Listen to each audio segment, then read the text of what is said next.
Welcome to Fangirl Diaries. This is your fangirl host with the most, Danny, and let's get into today's entry. This is going to be a really harsh episode, Lilia. I didn't like it. I didn't like the show. Oh, no, not that I didn't like the show. This was complicated feelings for me. I was so excited for this show to come out, and then I watched it. And I think originally I thought it was really funny. And then I rewatched it again recently, and I'm like realizing I don't know what Thai humor is. And it's very apparent when watching a show like this that I was like, Anyway, hi guys. I don't know why I'm saying hi if I introduce myself already in the beginning of our episodes, don't we? Right? Anyway, this week we're going to do Me to Love Diva Deva Meta. I hope I said that right. I don't have much of an intro for this one because it really is going to be one of those sides where I'm not super excited to do it as I originally thought I was. So, yeah.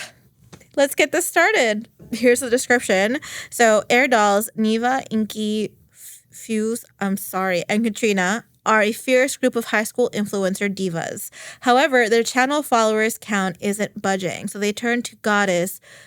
Oh God, what is the goddess's name? Daplo? Oh God, I'm sorry. Known for her power to elevate influencers. I hate this description. For help. It works at first when Katrina accidentally offends the deity and ends up possessed by the goddess. Neva, Inky, and Infuse. I love that. I just realized, I'll get to it in a second. Must find a way to divide the spirit out of her body. The more they try, the more chaos comes their way. So I copied and pasted this, by the way, from my drama list. Talk about how midway through, they misspelled two of the characters' names. Because Inky has a G in it, and the second time they write it, it's Inky. And then Fuse, they actually write the word fuse, even though it's like fuse. I can't remember how to pronounce it. So this is part of an anthology series. This is not like a full show. This was 4 episodes. There were stories before this, stories after this. I'm mainly focusing on this one, obviously, because I'm seeing Lycan in, I think it's now moved to March, which thank you to the ticketing people for giving me a fucking heart attack last week by saying the show was canceled, only to get an email 2 hours later to be like, no, it was a mistake. Fuck you guys. Don't even try reading the description, Lilia, if you're gonna look at it. But Lego, Fluke from One Day Good Day, who I love, Neo from Only Friends, season 1 and 2, and then Zodiac, I'm sorry if I pronounced that wrong. I haven't seen them in anything that I can think of at the top of my head. So they are our Air Dolls. And the first time I watched this show, I thought it was so good. I was so exciting. I thought it was so funny. And then I recently sat down and rewatched it this week to kind of jot down some notes and stuff that I forgot. And I was like, oh, I don't like this show. And I'm pretty sure the only reason I liked it the first time around is because GMM when they drop shit on YouTube, will drop it early in the morning at like 10 a.m. here. So I would get up and play it. And now I'm questioning if I really liked Osana's Love and The X Morning, because those are 2 other shows I also watched early in the morning. But I liked The X Morning and Osana's Love. So this might be a quick episode because it really wasn't that great. I don't know. I will say the other thing was that I know that in Thailand, certain things when it comes to gender is very different than how it's done here. And I have been told multiple different things. So I apologize if I get some things wrong. It's just me getting a lot of crossed information. And I feel like I should have done a little more research on that part, but I kind of just want to focus on the main show itself. But I am going to refer to the characters as she's because they are girls. I know Neo, I think also Fluke, and they go by he, him. I'm not sure. But in the show, they do go by she, her. So that's how I'm going to refer to them. I don't really want to use the word, I don't think ladyboy is the right word. Although I do think Fluke's character does wear a shirt that says it on there. So yeah, I'm going to avoid talking about things like that because I just don't have, I think, the most information that I want with it. And maybe we'll tackle that on another show. And maybe, someone in the comments can let me know, like, is a phrase like ladyboy still used over there? Because I keep hearing that it is and isn't. And I'm kind of just want to know if anyone can give me, like, actual articles from actual, like, people that would know the answer. I want to point out my favorite thing about this series. I like how you're not looking at me. I don't know why I feel more comfortable. I'm talking to your water bottle this week. Last week we talked to Jungkook. This week I'm talking to your water bottle. It's too bad Cookie isn't streaming. But then half the episode I would have been screaming, "You're gonna fucking die!" Back to the series. I will say my favorite part about this whole show were the outfits. They were in many ways really crazy, really like out there. And I kind of just loved how all the girls were just dressed so fabulously, to the point where I'm like this close to seeing if I can copy one of Lego's outfits for the concert, like do something, because it was really cutesy and pink, and I was like here for it. And then there were scenes where like she or Inky and Fu's character would wear like multiple hats and like multiple headbands. I was, you know what? That is a fit. That is a style. I would never wear my day by day. I also think that like actor wise, I don't know Sohyuk as well. Sohyuk, because I'd have to look up to see what they've been in before. But Fluke I have seen before in One D Good Day, and I loved him in One D Good Day. I wish they were in a coupling with Thor, because they were so cute. Lego, obviously, I'm a Lycan fan through and through. I love Lego. They're my bias. I'm so excited to see them in March. And then Neo is like in everything. You can't watch a GMM TV show from like the past year and a half and not see him. He's in almost him and the twins. Those twins, I swear to God, they mess with me. But Neo's in everything, and he's got like, I think he's in like 3 shows next year, or 3 or 4. He's got to be in a bunch of those BLs next year, because I know he's doing OnlyFans. So it was like such a good cast, and they played these roles so well, and they were so funny. The only thing that irked me, and I'm gonna go through that first before I go through the story, was kind of the gross out humor, because there was a bit of that in here. And I don't know if that's a Thai humor thing. Like, I don't know if that's like something that's actually really considered super funny over there. Because like here we have slapstick humor, and gross out humor is a thing, but I feel like it's not as like apparent in most comedies nowadays, or at least in a comedy that's supposed to be like, because this I feel like is aimed at like females or female presenting, or like you know the like a very feminine like centric show, because they're fabulous like divas, air dolls, like all of that. And it was just a lot of like jokes of them, like literally there's a scene where she's like has a stomach ache and she ends up shitting herself because they believe they have bad luck, and then she literally like the joke is that she shit herself, and I'm like, I don't understand how that's funny. I could understand why some people might think that's funny, but I'm like, that's embarrassing. That's like, and she's the one, so actually, let me explain what each character, like, backstory in terms of, like, their influencer thing is. So, Fluke is Neva, who is the leader of the group. Her big thing is just wanting to be this, like, big influencer. Inky, who is Lego's character, she's, like, the pretty one of the group, basically. Like, she's the one that everyone thinks is really pretty. Her dream is to just be, like, Miss Universe one day, which, if Lego did it, she could achieve it because she's so pretty. It's really funny because in the opening scene when they're introducing them, she's doing like a pageant at school and she wins, and then the girl next to her, her competitor, is like, stupid brat. And I'm like, the fuck? Bitter you ain't that pretty. And then Fuse is Sohyuk. I'm sorry if I'm pronouncing those names wrong. I'm really trying my hardest. They want a boyfriend. And I was like, real girl, I get you.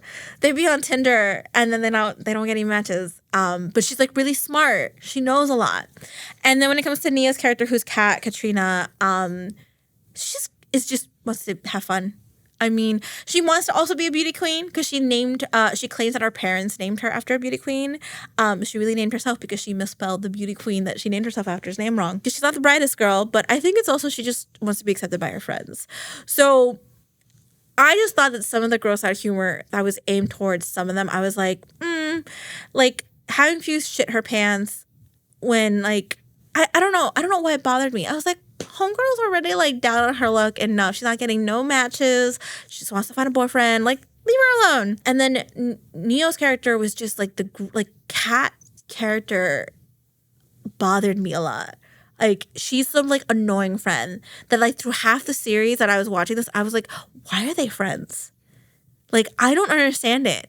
It was like really weird. Like, she was kind of gross. She always had stinky feet. Her house was like a mess. It was like really gross out. And I'm just like, I don't understand how they're all friends. Anyway.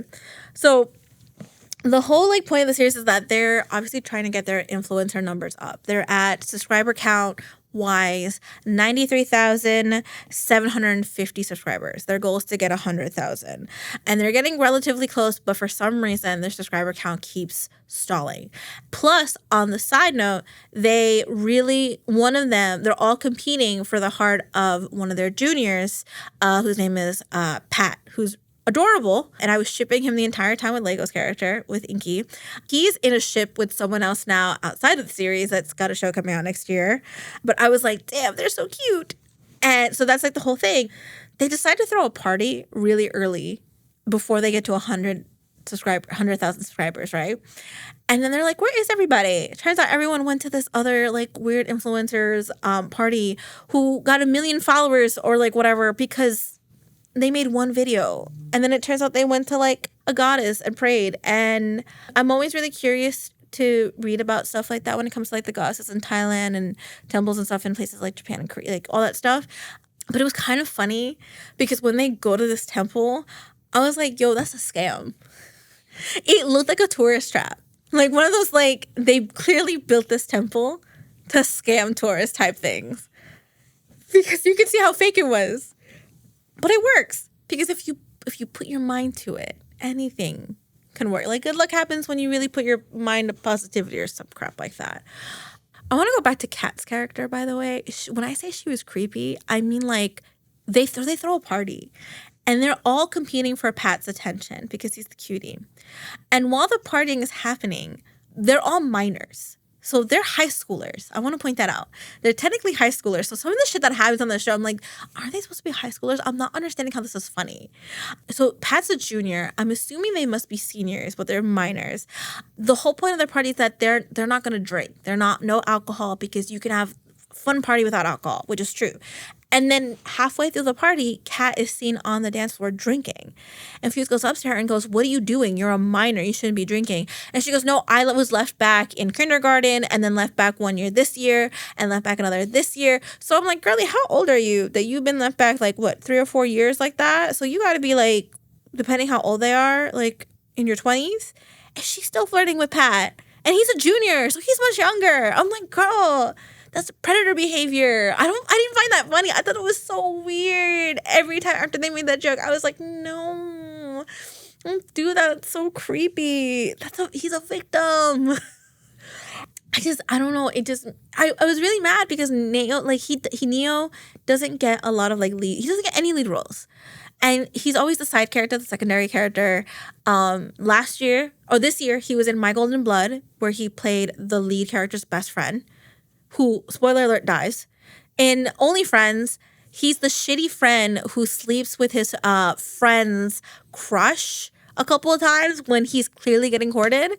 And he's going to be in Only Friends too as like the big, toxic boy. And I'm just like, give my dude a decent role that's not weird, creepy, or predatory-like or shitty. Come on. He deserves it.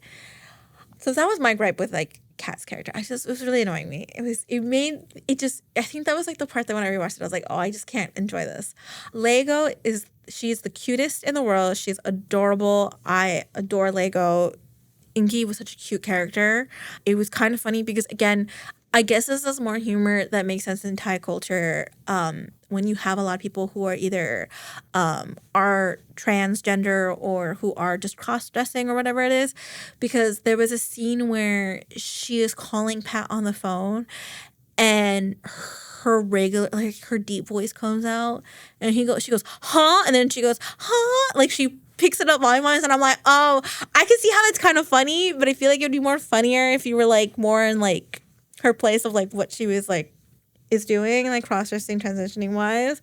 So I was like, okay, I can see the humor in that. I just thought that she was like the pretty girl. She was just all the boys were falling for her. She had like 1 million like Tinder matches, and then that's what I want to get into. The goddess is like, so they go to the goddess. And this will go into the Inky thing because I feel like she was the main one following the rules. The goddess has like really specific things you have to follow. So like the first is you have to do specific candle lightings, like scents, offerings of flowers. And this is where I knew it was a scam when I first started watching it. Next, it was like you had to get at least 10 matches on an app per day. And I was like, how would a goddess know about dating apps? And it was very specific that they had to not falter. And this is where the wording for me got confusing into the gay apps is what they said, or something along those lines. Because they need to be proud of being feminine and women, I guess, or something along those lines. And then the third one was like, you have to win a battle every day, which that's a lot of work. So the second one was really confusing with the Tinder matches and being proud of being, I guess, woman or feminine. I can't remember, because Fuse, who's like struggling to get matches, ends up going on an app that's primarily for gay men, and on it he gets asked by a match if he's like a femboy, and he goes, "No, I'm masculine." And they're like, "How could you do that?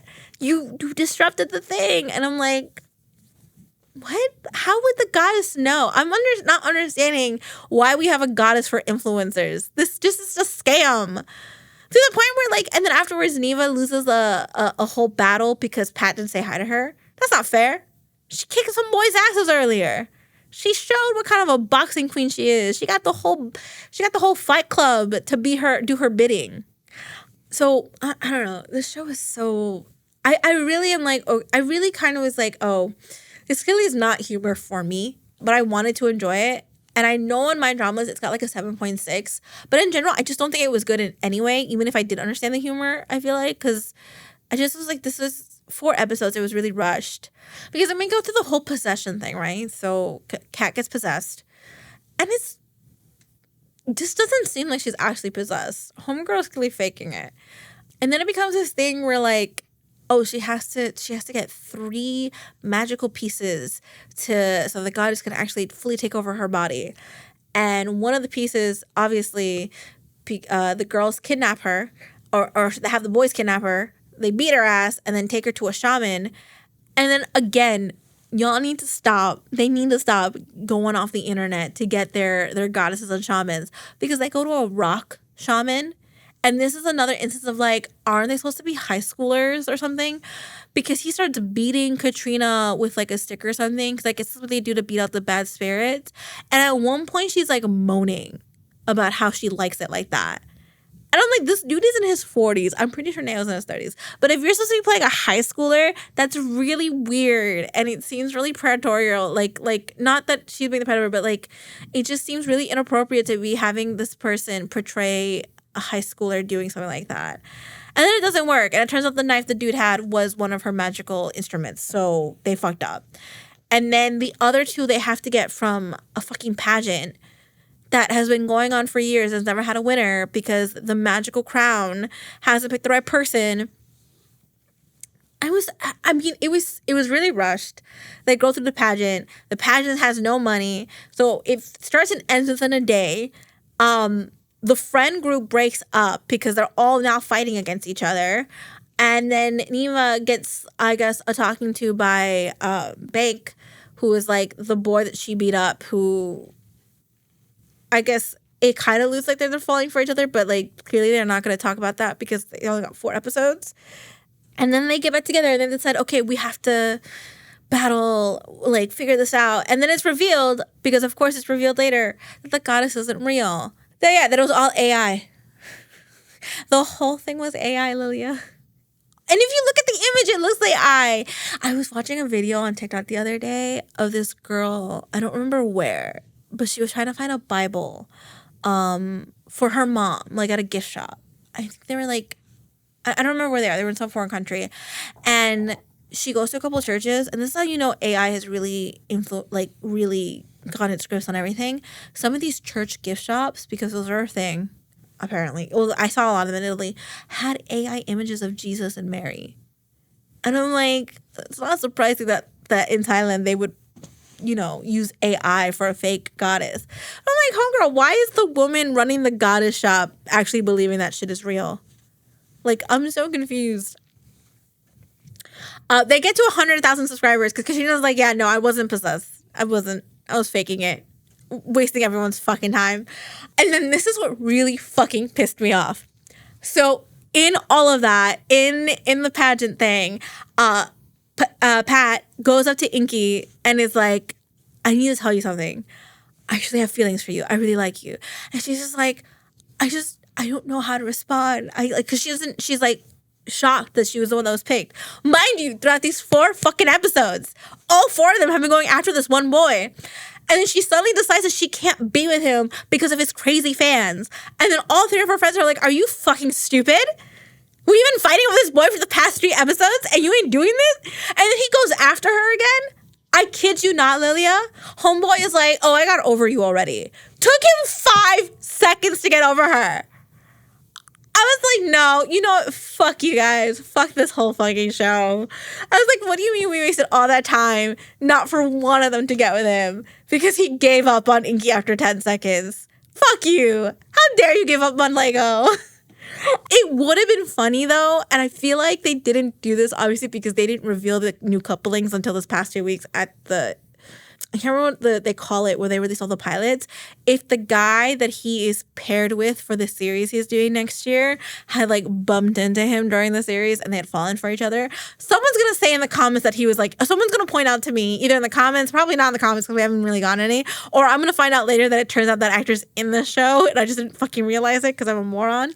But I think that would have been a great way to end it where he falls for like just a regular dude. But it pissed me off. And then they get their 100,000 subscribers and they do their party and now they're living it up and it ends. And I'm like, the first time I watched it, I was like, oh, fun. You know what it is? I think because the first time I watched it, I wasn't thinking about doing that for an episode on the podcast. So it was just like a random fucking show. And then when I decided to do it for the podcast and I rewatched it, I was like, oh, this actually isn't good. It was like going through, you know what's funny? I didn't look through my notes almost the entire episode time I've been talking. Like, just because it just annoyed the hell out of me. I was like, okay. I literally didn't even finish writing my notes for this. I stopped at episode 3, at the end of episode 3, and I was like, I'm not going to finish watching this. This is so annoying. This is like so dumb. And again, I know it's supposed to be funny, but I'm just like, maybe it would have made more sense if I'd watched the other like anthology episodes, but like this was the only one I really wanted to watch because the other ones just had no interest to me. Like it had like some funny moments, like when they throw the party the first time and there's no one shows up in the room. You know how they do the sound effects when it's an empty room? It's like a crow sound or like, so they do the crow sound and then they actually acknowledge it. And he goes, how did a crow get in my house? I thought that was really fucking clever. I thought that was funny. I was like, that works. But it was, you know what it is? The gross out humor really took me out. It was like with Kat. Like she at one point spits in like Fue's face all the alcohol she's drinking, so now her face smells. And I'm just like, girl, you need to go to a hospital because your hygiene is really bad. If your feet be stinking and your breath be smelling, you're gonna die of something. Cause that'd kill you. Maybe this clearly was not the show for me. I don't know. But yeah, they had like some funny parts, like when they kidnap Kat and they start like beating on her. I'm not kidding you. Lego or Inky. I'm sorry I keep saying Lego, but like she like kicks her cat's face in the bag, and they put a sticker on it that says "Do not no," like basically like no on it, so you can't see Lego doing it to basically telling people, hey, don't do this. This is a TV show, which I think that was kind of funny, but also I'm just like, this was not this show clearly was not for me. I don't really have much to say. Like going through all my notes, I could try to find like things to point out. Like I agree with some people seeing what was it? Mark, who plays Bank with Fluke. I thought they were really a funny couple, cute, and I would have paid to see them in a show. But he also, I think, has another partner now. So why not put Fluke with Thor again, because they were adorable. But they were good. Like they were good in the show, and I really like the humor in that. She beat him up, basically made him her butler, and then he gets back at her by basically claiming that they've been dating in front of Pat, and then they kind of fall for each other because he like becomes her like biggest cheerleader, like at the pageant and everything, and it's actually really cute. I would have liked something like that. But you know what sucks about it? Is that we never got a conclusion to it. We never got like, oh, they get together. It kind of just ends with the girls, which again, I get because it's about them. But like, it would have been nice for at least one of them to get into a coupling, considering like half the show was about the fact that like they had to get a million matches and you had one specific character who was looking for a boyfriend. At least give my girl Few something. I don't know. I don't plan on watching the other episodes of this anthology series. I mean, there are other actors that I like that are in it. I think the one after this one was like a BL. I don't remember. But I just had no interest. Even when I saw the trailer last year, I was like, oh, this really is not a show that I'm going to really care too much about. And I clearly need to have maybe a better understanding about Thai humor. I don't know, maybe I need to watch more than just non-BL. Because there is another like comedic show that I want to review called Jet Lag, which is by Beyond Cloud, because 2 actors I really like are in it. But I've been told that one has like a lot of Thai humor, because when the show was coming out and I was watching the previews, I didn't understand why a lot of the jokes were kind of funny. Some of it was kind of dumb. And I'm like, okay, cultural differences in terms of comedy, that is always going to be a thing. I mean, it is what it is. But I will give it the show props. The costuming was fantastic. I think the outfits, especially the girls wore it, were great. There were some jokes that landed. Like even the opening joke where after they introduce themselves, the Fight Club comes in and it's like, we've been waiting for you guys. We're going to take our class photos. And then the girls are like, oh, we have to get our faces together. And then the boys start chasing them. And as they're being chased, they're actually touching themselves up with their makeup. And I'm like, that was funny. I wish they had cut out the part where basically Neo's character is kind of a predator, considering she's like, Lord knows how many years older than Pat, and is flirting with Pat when he's a junior. That's kind of weird, but whatever, I guess. I don't know what the age of consent is over there, nor should that even matter, because it's not cool. But I guess if that works for their humor, it works for their humor. I don't have much to say. This is going to be a short episode. It was to be honest, the episode, I will say this. So Me Too Love, Diva, Deva, Mata, whatever. It is a comedy. Obviously, it was really funny though, because when you look at my drama list, it says it's a drama. And I'm like, this is a comedy. Because I think the whole anthology series is supposed to be like a drama. It was released between October 20th, 2025 and November 10th, 2025. So 4 episodes. You can still watch it on YouTube if you guys are curious. It's the only other show Lego's been in since Thaimpo. And I think he's going to be in another show next year if he's in the pilot. So it was really right. The only reason I wanted to see it was really for Lego and then Fluke, because I really liked One Day Good Day. I like Neo, but like he's Neo, but he's in like, I keep saying Neo, it's Neo. I don't know why I keep saying Neo, it's Neo. I think I keep thinking about another name that's whole same as that, definitely. It's Neo. I'm sorry, Neo. But he's in fucking everything. He's like, I'm pretty sure I'm watching a BL from GMM TV right now. He's in. Like, he's in all of it. He's Lame in New York. So I guess I should do my rating. This is a short one. This is a good one. This will be a good, I think this is going to be our episode in the new year. By the way, we're recording this. If this comes out the first or second, I think it's coming out the second week of the new year. It's because I'm in London right now as we speak, or flying back from London, and we're first day back recording. So we're recording this early. I'm going to give it a 4 out of 10. And I guess let's just do my song of the week, and then we'll end this, right? Okay, so I'm actually just going to pick the theme for this series. Actually, it was a really good song. All right, my song of the week is Abracadabra by Feliz. I hope I'm saying that right, because there's no way to Google Translate it. I'll spell it out. Fuck it. So Feliz, Felizz, Feliz. I'm like, I know it's Feliz for the first half, but I'm like, it's a Thai name, so I'm not sure if I'm pronouncing it correctly. That is the theme song for the series. It's really good. I enjoyed it. So I really don't have anything more to say. I guess watch the show if you want. And that's it. So yeah. Bye. All right, guys, that's it for this entry. Make sure to follow us on all of our social media accounts. On Twitter, you can find us at FG Diaries Pod. On Tumblr, TikTok, and Instagram, you'll find us at FG Diaries Podcast. Make sure to comment, like, and subscribe, and hope you all have a wonderful fangirly day.